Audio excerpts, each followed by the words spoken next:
thì cứ để cháu giải quyết, chị không phải buồn nhiều đâu. Anh lên đây gặp cháu xem tình hình thế nào là cháu có giúp đỡ được. Cái tờ giấy làm lại được không cháu? Qua con gái của bác đi làm về cứ thấy nguyện bằng cái khóc. Bác lo quá cháu ạ. Em thấy anh cứ nói đến cái việc cô Nhật làm sai cứ bảo vô tình rồi. Em thấy anh chuyện gì cũng bên cô Nhật, chắc chắn rồi, hai người đã thích nhau rồi. Bây giờ chuyện nó như thế rồi thì cũng không phải buồn nhiều đâu. Cái chuyện hôm qua chị muốn xin nghỉ việc đấy, em cũng không đồng ý cho chị nghỉ đâu. Mai chị cứ đi làm bình thường đi, còn đừng nghĩ đến chuyện nghỉ việc nữa.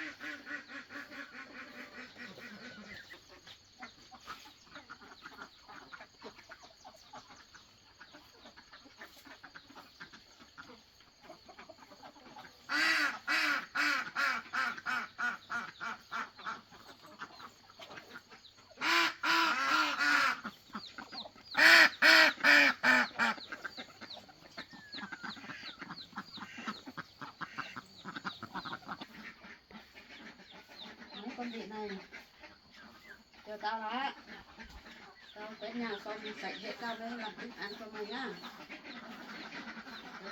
Đường đã, đường bẩn quá.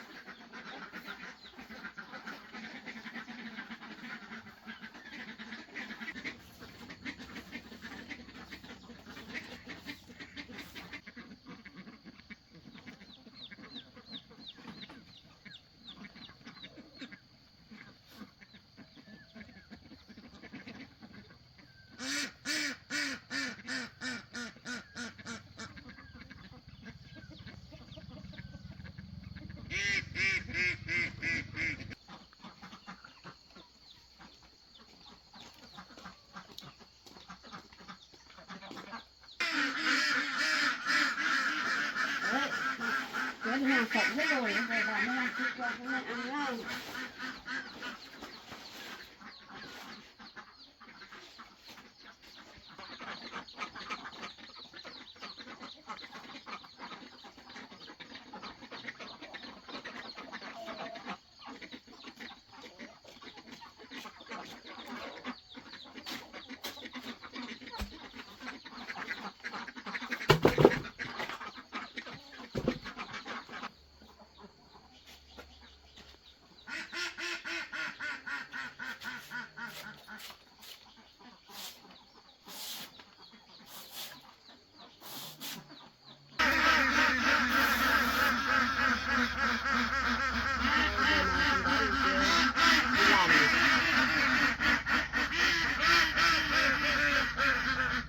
Thấy con gái đi làm về thấy toàn thấy ngồi nghỉ rồi,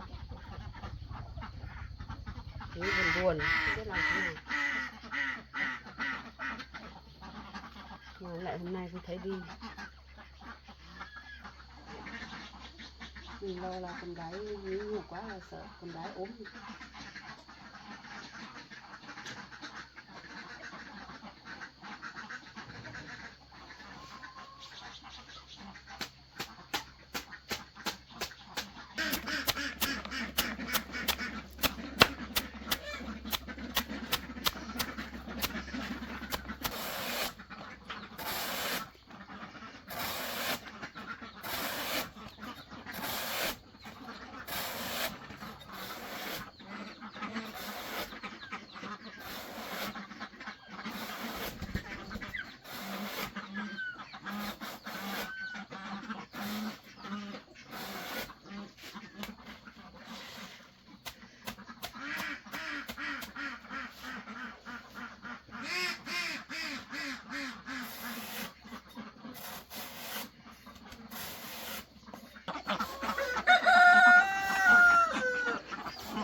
Mà con nghỉ thế này con được xin chó mùi chưa? Chưa được xin à?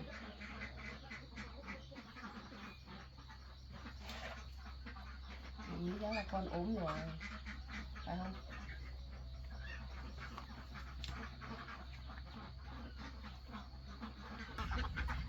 Thì hôm qua mẹ thấy con đi làm về xong mẹ cứ nhìn thấy con toàn là ngồi đấy cứ buồn buồn.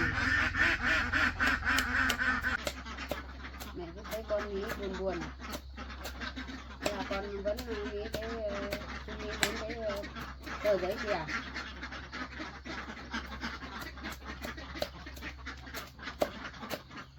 Bây giờ suy nghĩ làm thế nào được con?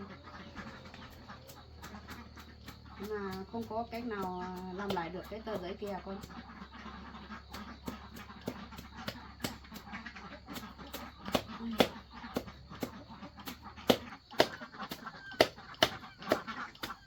Con để đấy tí mẹ khắc băng thôi. Con không phải nghĩ nhiều đâu. Mẹ lo là sợ con nghĩ nhiều con ốm lắm.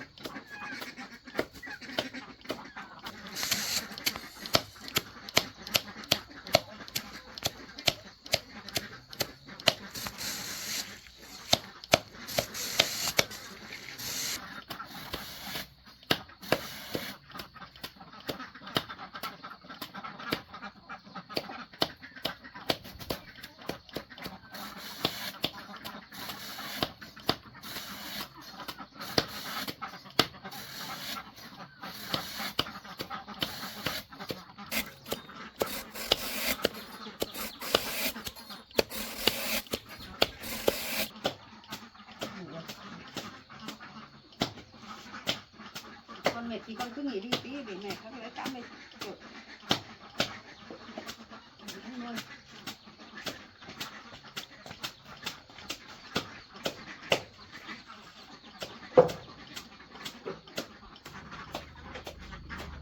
Con mệt thì con cứ nghỉ đi để mẹ lấy 80 triệu. Làm nghỉ.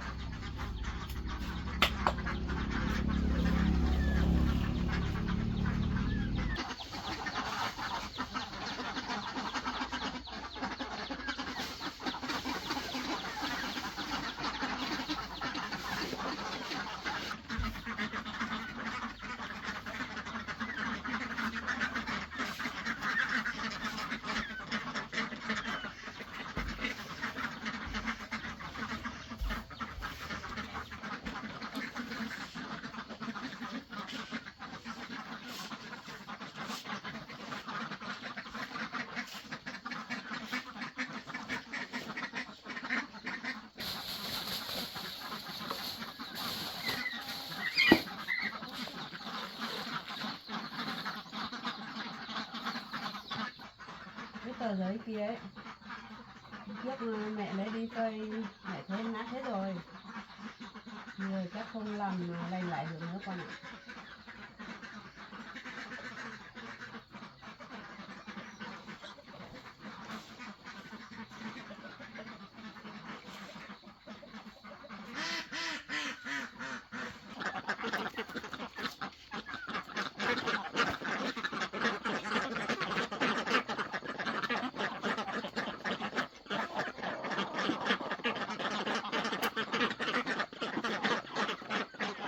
Con mệt con cứ ngồi nghỉ nhá, mẹ không nghỉ đâu.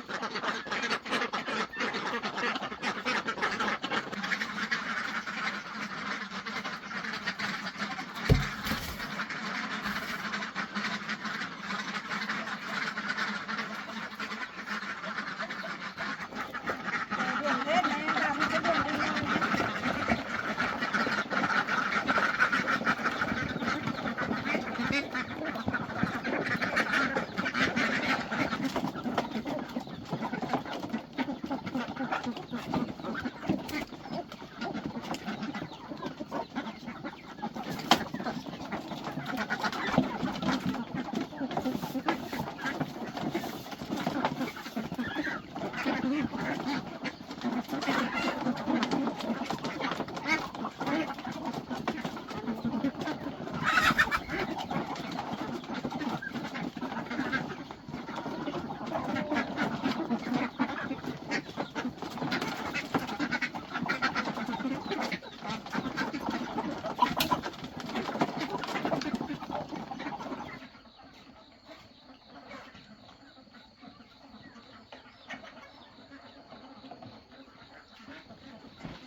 Còn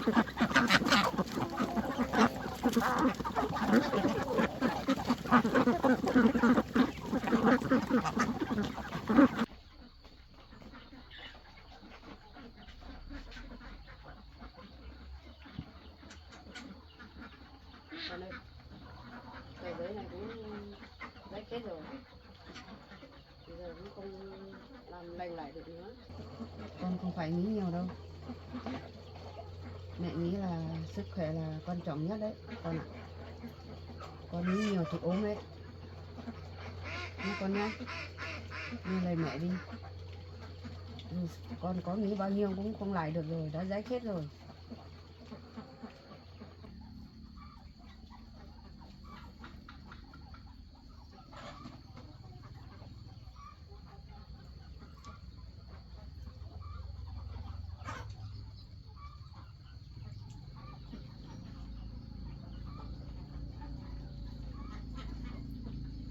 Con không phải buồn đâu nhá. Cố gắng lên nhá con nhá. Tờ giấy đấy, anh gói con. Có phải cháu mời gói không?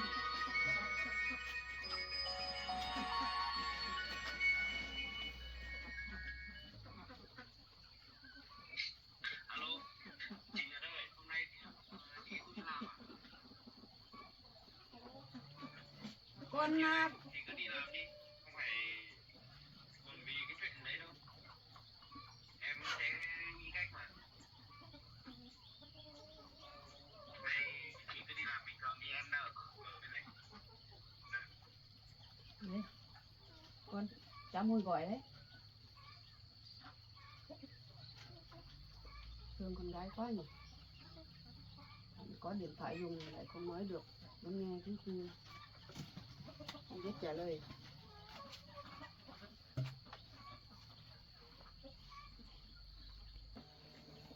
Cháu mời gọi con thế con không đi làm à? Sao? Thế nào thì bảo mẹ đi. Con lo cái tờ giấy này á. Dù con có lo bao nhiêu cũng không lại được rồi. Con cũng mẹ đã bảo con rồi, con không phải lo nhiều nữa. Lo nhiều quá ốm thôi. Có một mình một đứa con, nói một mình con khắc khỏe một tí, mẹ con già rồi. Nếu con còn nghĩ nhiều còn ốm nữa thì mẹ làm sao đây? Con không phải nghĩ nhiều đâu. Nghe lời mẹ đi con. Con ơi, con mệt con không đi làm thì con ở nhà nhé. Mẹ ra ngoài có tí việc.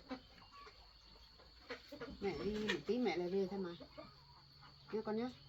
Con mệt thì con lên nhà nghỉ nhé. Mẹ đi tí mẹ lại về thôi nhé. Mẹ đi một lúc mẹ lại về thôi con.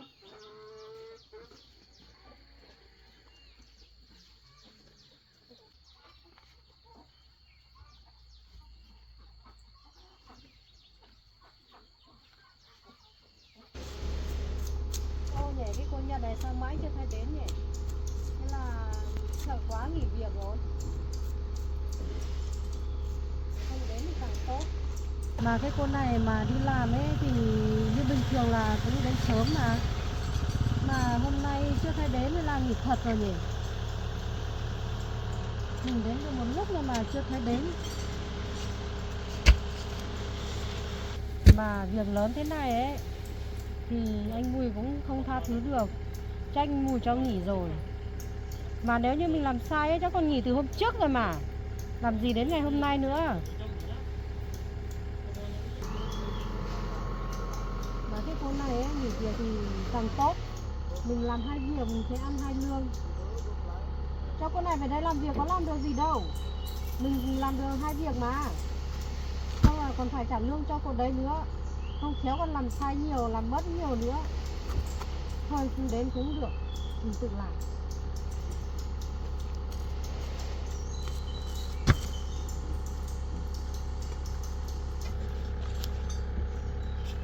Mà cái công việc của cô này cũng nhàn thật. Cứ cái chết thế này mình cũng làm được mà. Có cái gì vất vả đâu. Có khói bụi như đi nương đi giấy đâu mà không làm được.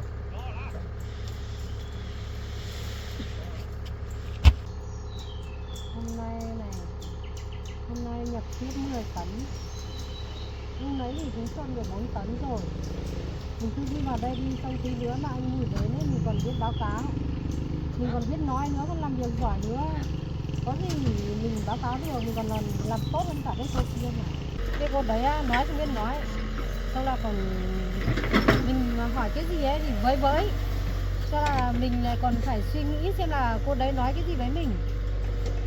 Nhưng mà tới lúc thì thấy ghi tốn cả mực. Mình đã làm việc mệt rồi, gặp cái cô đấy còn đau đầu thêm nữa. Không đến làm cũng được.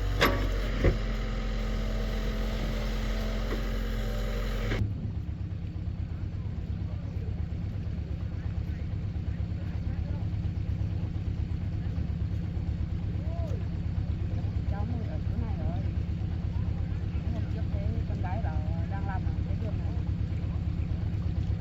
Nhưng ở đây.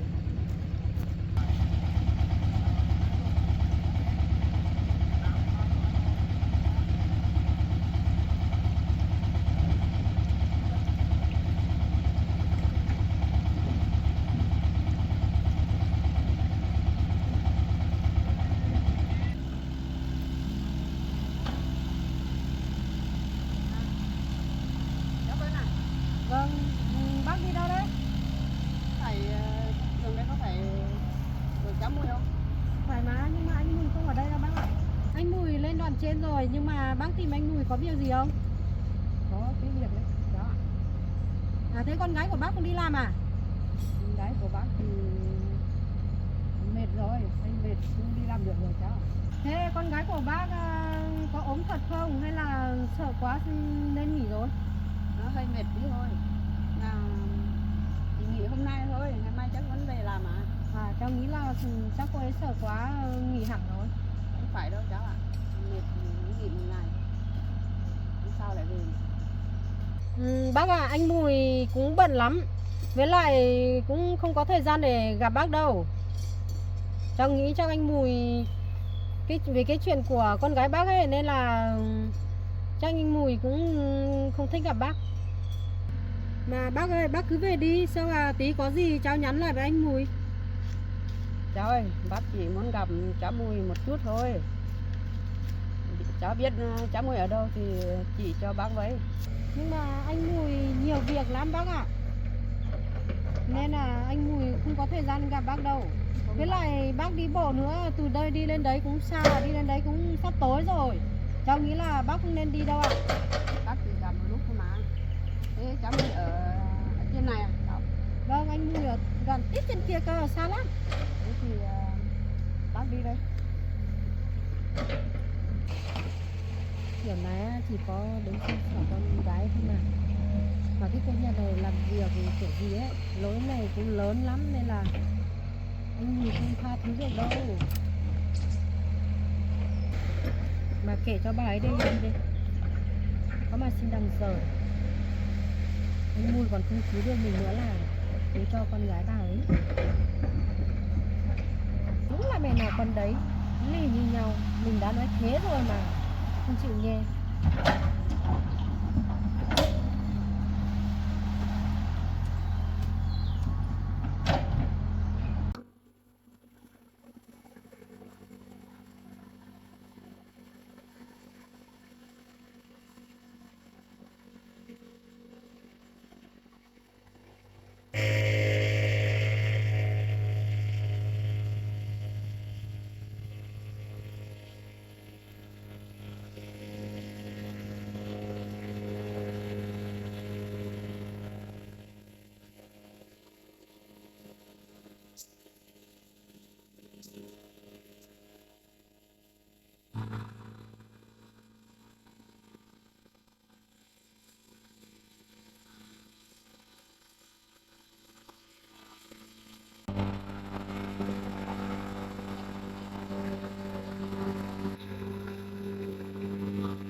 Tiến độ này thì cũng sẽ sớm xong hoàn thành cái tuyến đường này thôi. mà vẫn lo cái chuyện hôm qua, vô cách giải quyết. Mà chị Nhật thì hôm nay không phải đến làm, rất là chị có làm sao không đó. Để gọi lại cho chị Nhật xem nay chị có đến làm không. Giờ cũng hơi muộn rồi.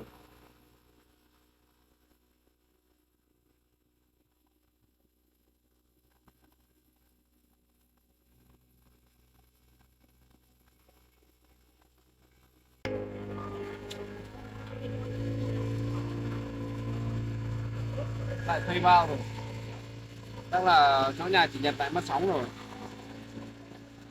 không gọi được. Sóng lúc có lúc không, chả biết thế nào nữa. Không biết là đấy có làm sao không nữa.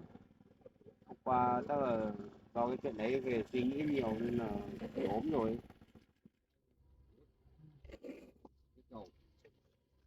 Hôm nay chỉ có mỗi cô Vân với mình đi làm.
Cháu chào bác ạ.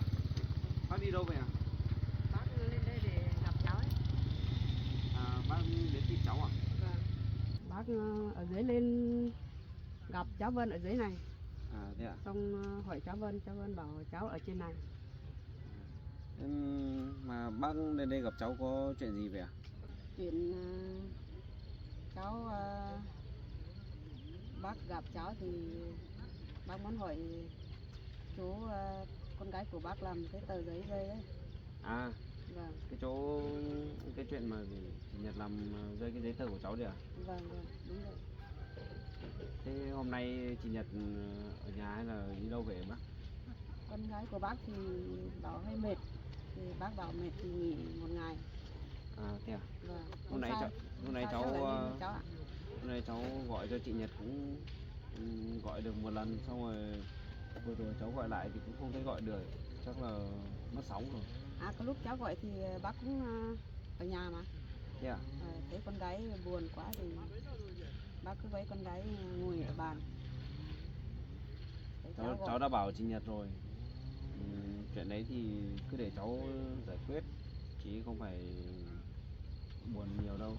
Nhưng mà chắc là chị ấy cũng suy nghĩ về, cũng thấy có lỗi nên là cháu nghĩ chắc là chị ấy cũng phải suy nghĩ nhiều. Con gái của bác đi làm về xong là cứ thấy ngồi ở bàn, thấy buồn buồn.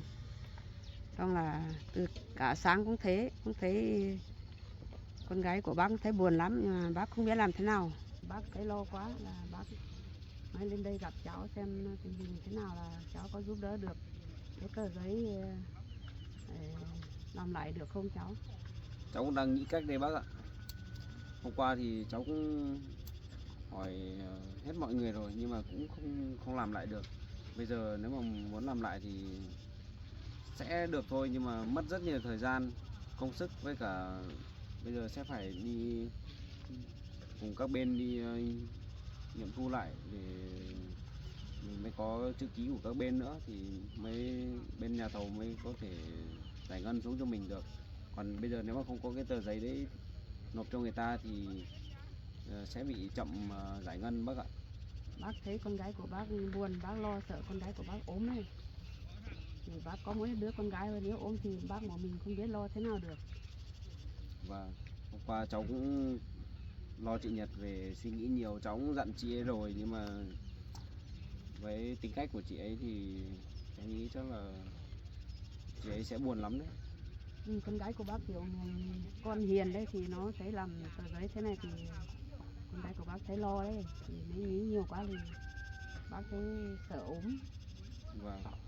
Thế bây giờ không có cách nào làm lại được cái tờ giấy nữa hả cháu? Cái giấy tờ đấy bây giờ làm lại thì sẽ làm được thôi, nhưng mà tại vì nó còn liên quan đến nhiều bên thẩm định nữa nên là làm sẽ rất mất thời gian với công sức. Qua cháu cũng hỏi ở bên văn phòng thì có mỗi cấp trên của cháu ấy gửi xuống thì chỉ có mỗi một bản thôi, mà cũng không may là máy tính của chị ấy bị hỏng nữa nên là bây giờ cũng không có cách nào để khôi phục lại được chứ. Cháu cũng đang nghĩ cách đây. Hôm qua con gái của bác đi làm về cũng thấy ngồi ở bàn cái khóc, bác lo quá cháu ạ. Chị Nhật khóc hả bác? Vâng, bác cứ tưởng là ốm nhưng mà hỏi nó bảo là không phải. Bác hỏi đi hỏi lại, bác nhìn thấy con gái của bác khóc thế này, bác thấy không biết làm thế nào được. Thế thì chắc là chị ấy buồn quá nên mới như vậy thôi. Thế thì bây giờ Mà sáng nay chắc là chị ấy cũng mệt mỏi quá nên là cũng không đi làm được. còn mệt, bác bảo nếu mệt thì nghỉ một ngày, hôm sau lại lên mà cháu. Vâng, hôm nay thôi thì cứ để chị ấy nghỉ ngơi một ngày đi bác ạ. Vâng. Nãy cháu bảo cô Vân đi xuống để kiểm tra cái vật liệu thay cho chị Nhật rồi. Vâng. Hôm nãy có bốc xi măng, cái thứ bốc xi măng với đổ một ít cát sỏi vật liệu làm đường. Vâng. Còn cháu thì ở đây kiểm tra thay cho cô Vân. Bác hỏi cháu Vân, xong cháu Vân bảo cháu ở xa lắm, ở tít trên này, xong bác cứ cố lên thôi. Bác nhìn thấy con gái buồn thế là bác cố lên nên gặp cháu thôi. Vâng. Không thấy lo cháu gọi điện cho chị Nhật nhưng mà không gọi được bác ạ. Bác nghe thấy con gái của bác nói bảo nếu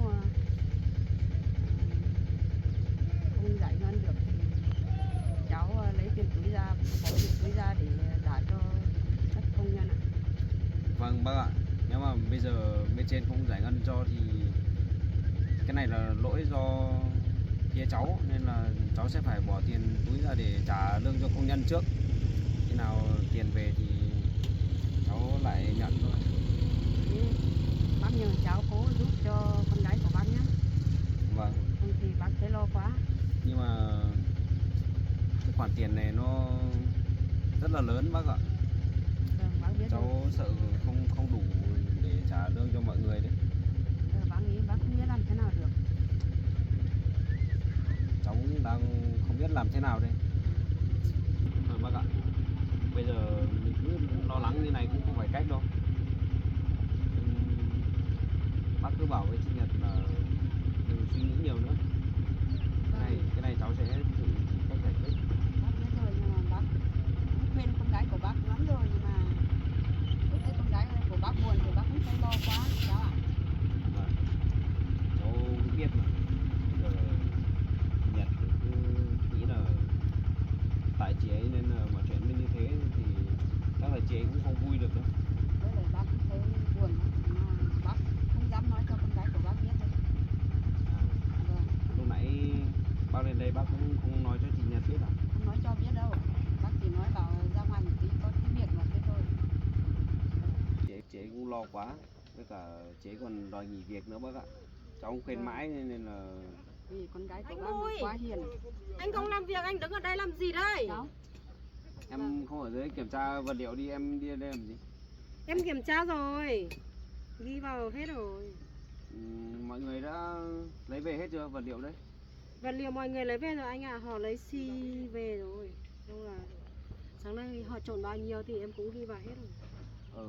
Thế mọi người có trộn đủ mác không đấy? Đủ rồi anh ạ, em từ nãy ở đây đến giờ mà. Nay bốc về bao nhiêu tấn xi? Hôm nay bốc về 10 tấn ạ. 10 tấn. Vâng. Còn Sáng nay thì trộn hết 4 tấn rồi. còn sỏi với cát thì bao nhiêu xe? Sỏi với cát thì chưa có anh ạ, chưa lấy. Thế Ở à? đây vâng em Sáng nay anh gọi lấy lên 2 xe nhưng mà chưa thấy lấy lên à? Vâng. Anh không lên đấy xem mọi người làm việc, anh ở đây hóng chuyện gì đây? Nói chuyện với bác gái này một chút thôi. bác đi bộ xa quá, bác vừa đến nói chuyện với cháu Mùi một lúc thôi mà. Nhà thì bây giờ ở đây nhiều việc nữa, anh còn không đi xem mọi người tí, mọi người có biết đổ không hay là như nào? Anh cứ ở đây nói chuyện với bác thì tí nữa lại bảo em không làm tốt. Anh vừa ở trên đấy xuống mà anh vừa lên kiểm tra mọi người làm xong thấy ok rồi anh mới xuống đây mà đang ghi lại một chút số liệu thì gọi bác ấy lên. Bác ấy lên đây lại muốn xin xỏ gì cho con gái phải không? Em lại nói thế rồi đấy. Còn nếu mà cái chuyện đấy thì cần gì nói nhiều nữa, mất thời gian ra cho cô ấy nghỉ việc là xong chứ có cái gì mà bàn đi bàn lui thế. Cháu ơi, Bây giờ chuyện cháu cũng sao không nói đơn giản. con gái của bác như thế. Không bác à, cháu thấy con gái của bác về đây làm việc thì cô ấy cũng câm nữa, xong là cũng không thấy làm được việc. Đi theo cháu thì cháu bảo ghi thế nào cứ ghi thế đấy, đúng sai cũng không biết. Xong là đến lúc thì gửi báo cáo cho anh Mùi thì anh Mùi bảo là lệch chỗ này sai chỗ kia, lại về trách cháu, nên là cháu nghĩ là cô ấy không phù hợp với công việc này bác ạ. Bây giờ chuyện đấy cũng không phải là do chị Nhật mong muốn nên là em đừng có mà thêm dầu vào lửa như thế. Đấy, cháu nói đúng đấy. Cháu Mùi nói đúng đấy. Anh Mùi ấy còn không đi làm việc theo cô Nhật mà toàn cháu đi, nên là cháu hiểu rõ cô Nhật như thế nào, làm việc tốt hay không là cháu biết. Anh Mùi thì lâu lâu thì cũng đưa cô ấy đi, gọi là đi xem công trình thôi, cũng chẳng kiểu là cũng đi xem những cái công trình đã hoàn thành ấy. Còn những cái công trình dở dở như thế này thì anh Mùi cũng chưa được đưa cô ấy đi bao giờ. Thì có những lúc mà đo đạc các thứ này, xong là vật liệu này cô ấy ghi sai lệch thì anh Mùi cũng không biết. Đến lúc lại bảo là tại cháu thôi. Con gái của bác không biết nói nhưng mà chắc vẫn làm được mà cháu. Tuy rằng chị Nhật không biết nói nhưng mà chị ấy làm việc rất là có trách nhiệm với cả rất là nhanh nhẹn nữa. Cái chỗ mà anh bảo chị Nhật đi hỗ trợ em đấy thì thật ra chị ấy cũng chưa làm bao giờ nên là có chậm hơn em là đúng rồi. Bây giờ công việc đấy thì em suốt ngày em làm ở đây, em giỏi hơn chị ấy là đúng rồi. Sao em lại chê chị ấy như thế? Em thấy anh chỉ có bênh cô Nhật thôi, cái gì anh chả có bào chữa. Bây giờ cái việc này lớn liên quan đến cả đồng bộ công ty nhưng mà anh vẫn bào chữa thôi. Em thì suốt ngày ăn biên bản, với lại lên cuộc họp là nhắc cái tên em ra, bảo cô vẫn làm không tốt chỗ này, không tốt chỗ kia. Nhưng mà nếu mà em làm sai thì em phải chịu trách nhiệm là đúng rồi. Bây giờ mọi chuyện nó như thế này rồi, em không nói giúp được câu nào thì thôi, lại còn cứ đổ thêm dầu vào lửa nữa. Không, em chỉ nói sự thật thôi, bởi vì cái dự án đấy, những cái tập tài liệu đấy cũng quan trọng lắm chứ có phải là mấy cái tờ giấy rác đâu mà anh nói như không ấy nhỉ. Mà bác nghĩ là Anh cũng đang nghĩ cách đây. cháu cũng với con gái của bác cũng đi làm cùng nhau, cháu cũng phải giúp đỡ nhau chứ mà tại sao cháu lại đổ dầu thêm lửa thế này. Cháu vẫn giúp mà bác, hôm đấy thì đi đường dài, đi lâu ấy, đi xa nữa, xong là hai đứa đi bộ, thế cháu mới bảo là thế hai đứa đi đường tắt đi, còn có lòng tốt dẫn cô ấy đi đường tắt. Nhưng mà con gái của bác hậu đậu ấy, xong là đi qua suối đấy không biết vì sao mà rơi mất tập tài liệu trôi xuống suối. Cháu cũng đi vớt hộ mà không vớt được. Kiểu anh Mùi cũng không tin tưởng cháu hay sao ấy, hôm đấy bảo là cháu bảo với anh Mùi là đưa tập tài liệu đấy cho cháu giữ đi, xong rồi để cháu đi gửi. Anh không nghe, thế là anh đưa cho con gái của bác cầm. Thế là chuyện xảy ra như thế này đấy. Đấy thì chuyện này là không ai muốn như thế đâu cháu ạ. Tính ra là cũng tại con gái của bác đấy. Đúng rồi đấy bác ạ. Bây giờ mọi chuyện cũng vô tình xảy ra như vậy. Thật sự thì tất cả mọi người ở đây cũng không ai mong muốn là xảy ra cái chuyện này. Cháu nói đúng đấy. Em thấy anh á cứ nói đến cái việc cô Nhật làm sai cứ bảo vô tình thôi. Thì sự thật là như vậy mà. Chả nhẽ em lại muốn xảy ra chuyện này à? Em không muốn đâu. Khi tập đoàn mình thì mình cũng muốn những cái chuyện tốt đẹp đến chứ có phải là những cái chuyện xấu đâu. Thế sao anh cứ thấy em suốt ngày toàn nói xấu cho chị Nhật thế? Em có nói xấu đâu, em chỉ nói sự thật thôi mà. Em với chị Nhật có hiềm khích gì lớn vậy? Sao cứ mở mồm ra là em đòi cho chị Nhật nghỉ việc như vậy? Bây giờ em làm việc với nhau thì phải giúp đỡ lẫn nhau chứ.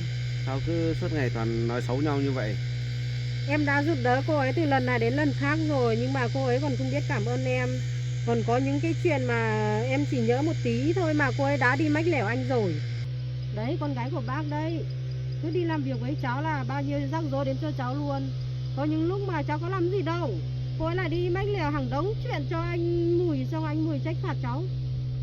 Bác Cái nghĩ đấy- là chắc con gái của bác không có chuyện nói cháu như thế đâu. Cái đấy thì chị Nhật không mách anh đâu. Toàn anh phát hiện ra là anh hỏi chị ấy, mãi chị ấy mới nói thôi. Chứ không phải là tự nhiên chị Nhật lại đi nói xấu em đâu. Chị Nhật chưa nói xấu ai bao giờ nếu cả. mà cô Nhật ấy chỉ không biết nói thôi thì còn cháu còn không trách mà. Đằng này không biết nói rồi xong lại còn cứ ghi viết vào tờ giấy cho anh Mùi đọc. Thì Không biết nói chẳng ghi như thế à? Không ghi như thế thì ai mà hiểu tiếng của con gái của bác. Con gái của bác cũng thiệt thòi lắm. Thì trước con gái của bác còn bé đấy thì bác cũng nghèo, không nuôi được con gái của bác đi học. Được học có mấy lớp thôi, bây giờ biết một tí xíu thôi để mà nói giao lưu với bạn bè thôi. Mà cháu nói thế này thì bác nghĩ là cháu cũng nói quá xấu cho con gái của bác rồi. Đấy, biết một tí chứ nhưng mà về đây toàn ghi vào đi mách lẻo anh Mùi. Mà anh Mùi nữa, cô ấy chỉ biết một tí chứ thôi mà anh cho hẳn đi làm thư ký luôn. Em đây học giỏi như thế, bằng cấp đàng hoàng, mà anh cho em đi đứng đường làm công trình như kiểu công nhân ấy. Sao cháu nói to với cháu Mùi thế?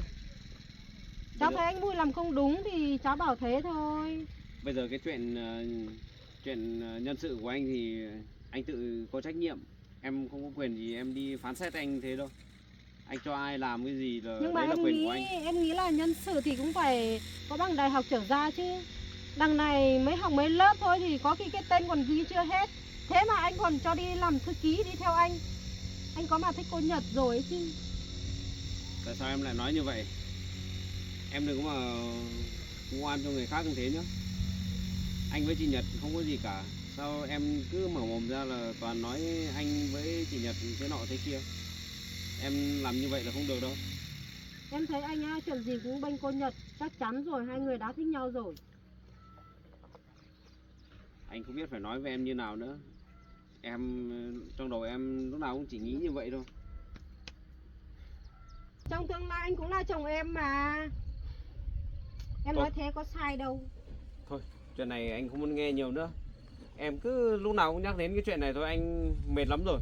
Em đi lên trên kia xem mọi người làm thế nào đi. Em đo đạc lại đi.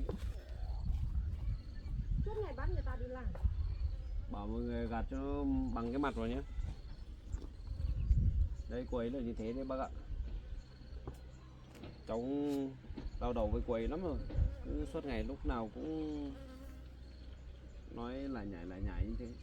Hay là bác nghĩ hay là cháu Vân này nó sợ con gái của bác yêu cháu rồi mới nói như thế thôi.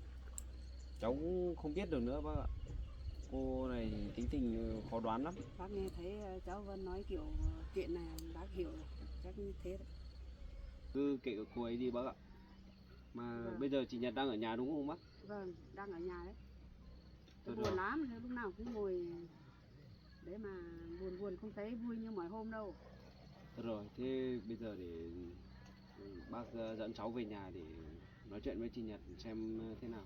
Vâng, Khuyên thế chị cũng được ấy, đó. khuyên chị ấy vui vẻ lên mới được bác ạ. Vâng, Chứ cứ như này thì cháu sợ mai còn đổ bệnh ra đấy. bác cũng nghĩ thế, sợ buồn nhiều quá thì con gái của bác ốm thôi. Thế để cháu tiện thể cháu đưa bác về luôn. Vâng.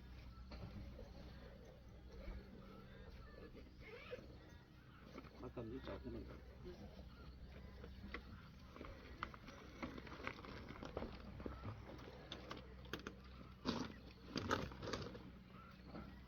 Bác lên xe đi. Bác đưa cái túi cho cháu. Đây, cháu. Bác cầm cái này.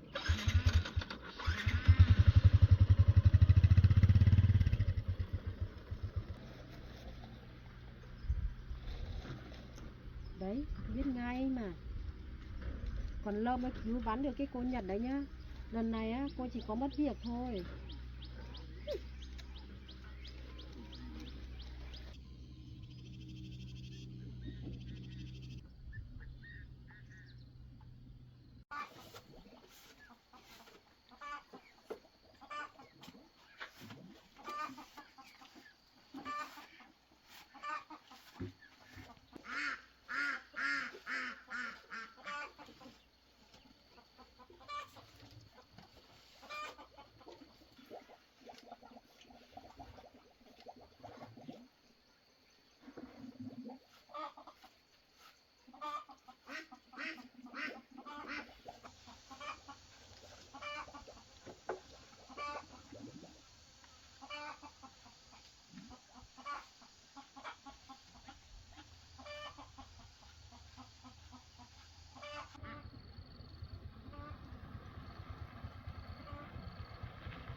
Đến nhà rồi.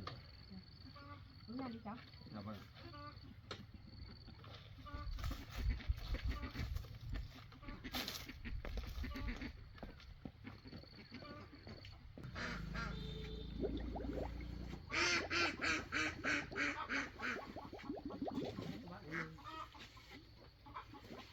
Bây giờ chị ạ. Người đi cháu. Dạ vâng. Bác ngồi. Con cũng ngồi đi con. Hôm nay mẹ đi ấy thì mẹ không dám nói cho con biết. Mẹ thấy con buồn quá mẹ đi gặp cháu mình. Chị ạ, hôm nay sáng thì em cũng đang làm ở đấy thì thấy bác gái lên tìm em nói chuyện về cái chuyện giấy tờ hôm trước đấy. Bà ấy bảo là thấy chị buồn quá, về cũng suy nghĩ từ hôm qua tới giờ. Em cũng không biết phải nói như nào nữa, cái chuyện đấy thì em đã bảo rồi, cứ để em từ từ em sẽ tìm cách giải quyết, chị không phải buồn đâu. Hôm trước thì em cũng hỏi một số chỗ rồi nhưng mà bây giờ cũng chưa có cách, nhưng mà cứ từ từ chị ạ. Nếu mà trường hợp mà không làm lại được nữa thì mình sẽ phải làm từ đầu. Lúc đấy thì chỉ tốn công với mất nhiều thời gian hơn thôi. Nhưng mà nếu mà làm lại thì chắc chắn là sẽ bị chậm giải ngân. Lúc đấy thì sẽ phải tìm mọi cách để lấy tiền bù vào chỗ trả lương cho mọi người đấy. Thôi chị ạ, bây giờ chuyện nó như thế rồi thì cũng không phải buồn nhiều đâu. Buồn thì cũng không giải quyết được việc gì đâu. Ngày mai chị cứ đi làm bình thường nhé. Nhưng nghỉ ở nhà thì cũng vẫn vậy thôi mà, cũng không giải quyết được chuyện gì. Bây giờ thì em cũng đã xin ý kiến của cấp trên để tìm cách giải quyết rồi, nên là chị cứ yên tâm đi nhé. Đấy, mẹ thấy cháu Mùi nói đúng đấy. Nếu khắc phục được thì cháu Mùi cũng tìm cách giúp đỡ con mà. Con không phải buồn đâu. Con buồn quá, buồn nhiều quá thì mẹ lo là sợ con ốm thôi. Mà cái chuyện hôm qua chị muốn xin nghỉ việc đấy, em cũng không đồng ý cho chị nghỉ đâu. Bây giờ mình cứ sai một tí thì mình suy nghĩ rồi thấy có lỗi quá mình đòi nghỉ việc, thế thì không được đâu chị ạ. Bây giờ mình làm việc thì ai mà chẳng có lúc sai, mình sai mình biết sửa, đấy mới là cái tốt. Bây giờ chị lại vì buồn quá, chị ngại, chị không muốn làm, chị nghỉ việc, thì như thế là mình thành là người thất bại đấy. Cháu ạ, Mình phải cố gắng lên chị ạ. bác nghĩ là con gái của bác chắc nó sơ suất thôi, không phải cố ý đâu cháu ạ. Vâng bác ạ, điều đấy thì cháu cũng biết mà. Vì cái chuyện đấy thì cũng không ai mong muốn xảy ra cả. Vì như chị Nhật làm xảy ra cái chuyện đấy thì chị ấy cũng phải chịu trách nhiệm đấy. Nên là cháu nghĩ chắc chắn là do sơ suất nên mới bị như vậy thôi. Vâng. Thôi chị nhé, bây giờ chuyện này không nói đến nữa. Mai chị cứ đi làm bình thường đi, còn đừng nghĩ đến chuyện nghỉ việc nữa. Bây giờ em lại lên công trường, xong rồi lát em sẽ nghĩ xem có hướng giải quyết mới không. Nếu mà có cách gì hay là có thông tin gì khác thì em sẽ thông báo cho chị. Mai chị vẫn đi làm bình thường nhé. Cháu muốn nói đúng đấy, Không phải con buồn này đi quá làm đâu. với con nhé. Cháu Cháu lại đi xin phép, cháu chào bác. Em chào chị. cháu lại đi làm à? Dạ vâng, cháu lại lên công Bác trường. cảm ơn cháu nhé. Dạ vâng, không có gì đâu bác. Đấy, cháu Mùi nói đúng đấy. Mai con lại đi làm tiếp nhé. Cháu Mùi là người tốt thật. Con cứ là buồn như thế thì mẹ cũng lo cho con lắm đấy. Nha con nhé. Cố gắng lên nha con nhé. Không phải buồn nhiều đâu.